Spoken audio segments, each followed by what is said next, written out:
Hello students, this is Amit Tiwari, your economics teacher. Students, in previous video we have studied the importance and objective of education, and in today's video we will discuss the factors which make it essential for the government to intervene in the field of education and health.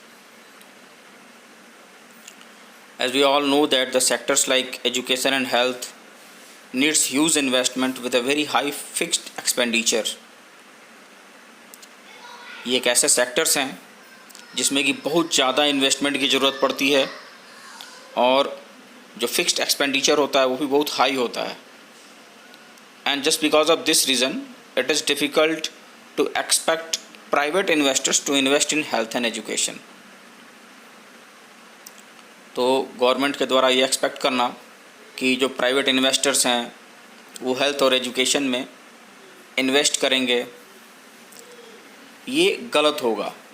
ये तब तक गलत होगा जब तक कि उनको ये अलाउ ना कर दिया जाए कि वो अपने high rate of fix expenditure को हाई प्राइसेस और सर्विसेज के थ्रू रिकवर कर सकें. और जब तक वो ऐसा नहीं कर पाएंगे तब तक वो इस सेक्टर में इन्वेस्ट नहीं कर पाएंगे, क्योंकि प्राइवेट सेक्टर्स का मेन मोटो क्या होता है? Profit maximisation. और यहाँ पे हमारा जो इकोनॉमिक फ्रेमवर्क है वो क्या है? उसमें हम most of the time social welfare के बारे में सोचते हैं.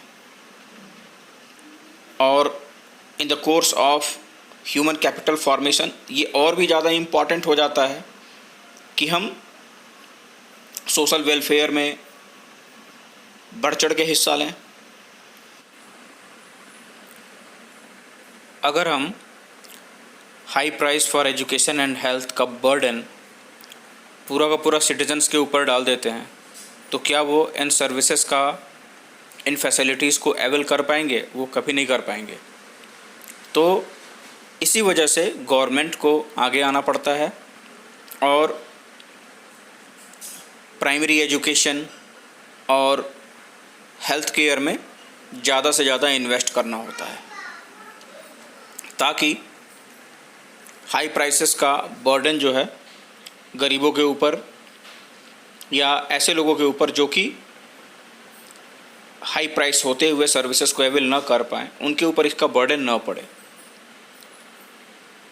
देश में आज 6 साल से लेकर 14 साल तक के बच्चों के लिए फ्री में एजुकेशन है, primary education.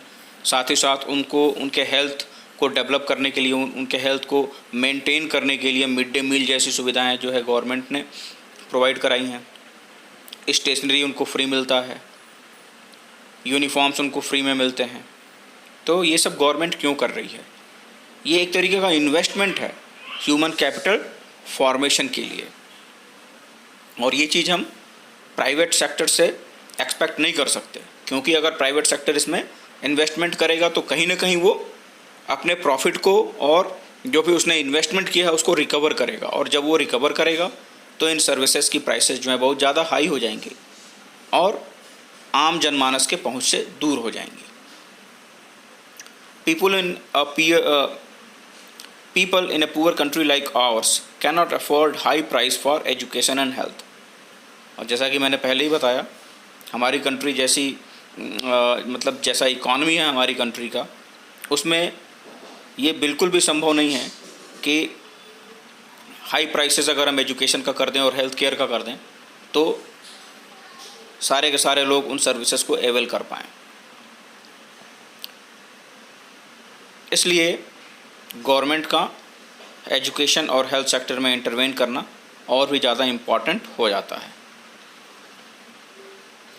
Accordingly, these services would remain beyond the reach of most people unless these are subsidized or directly provided by the government.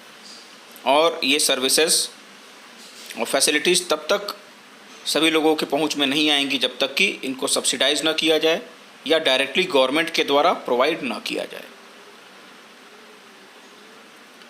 So this is all about this topic, and the next topic which is growth of education sector in India is not in our syllabus.